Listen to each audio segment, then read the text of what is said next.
the underestimated part of inventory cost. In this video, we will explore why the carrying and risk costs are sometimes ignored and the consequence of doing so. When making procurement decisions, it's customary to consider costs such as the purchase price and the landing cost. The acquisition costs typically represent the price paid in the purchase order, while landing cost encompasses additional expenses like transportation, customs, taxes, port cost, incurring to bring the product to our facilities. Alongside this cost, the ordering cost is also factored in, which includes the expenses associated with placing each purchase order. This comprises not only administrative costs within the purchasing department, but also inspections required in the warehouse and associated administrative payment process. Generally, purchasing processes try to minimize the number of purchase orders to enhance productivity. However, focusing solely on these three costs overlooks a significant portion of the real inventory cost, estimated to be around 25% and rise up to 40% depending on the industry. We are talking about all costs including in housing the inventory, called carrying costs or holding costs, the costs associated with keeping the inventory in our warehouses.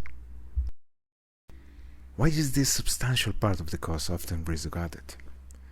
In some organizations, there is a misconception that expenses such as the warehouse facilities, operational machinery, and warehouse personnel are already accounted for by the company.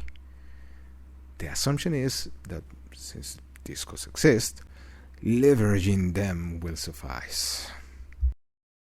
However, companies typically maintain a delicate balance between resources and processes. When we exceed this balance by increasing quantities of products, we jeopardize the future in three ways. First, borrowing resources. Utilizing resources beyond the allocated capacity can disrupt other processes. For instance, if we allocate more warehouse space to raw materials, we may reduce the space for finished goods, impacting production. Second, procuring new resources. Utilizing resources beyond their balance could be solved by contracting external warehousing and processes from other companies, but it has a cost. Third, impacting customer service. If no decision is taken internally, the unbalanced quantity of materials and resources ultimately affects the customer service by failing to meet demand requirements. In cases where a company possesses excess capacity, unused resources still require profitability equivalent to other resources. Maintaining surplus resources without adequate profitability drains the company's overall profitability.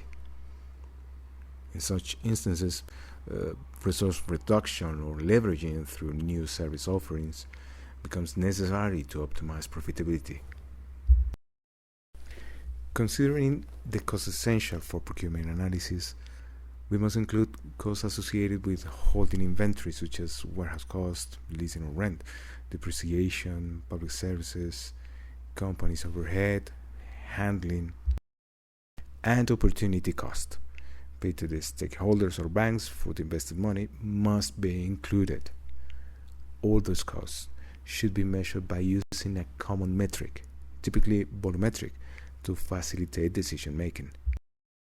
Furthermore, another critical aspect is risk cost, associated with the likelihood of materials in the warehouse being affected by factors like perishability, handling damages, or theft.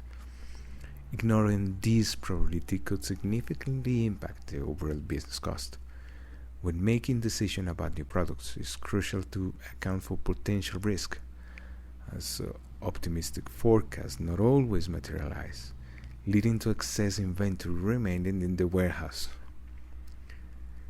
Implementing policies such as write-off can help to calculate potential monetary losses associated with such risk.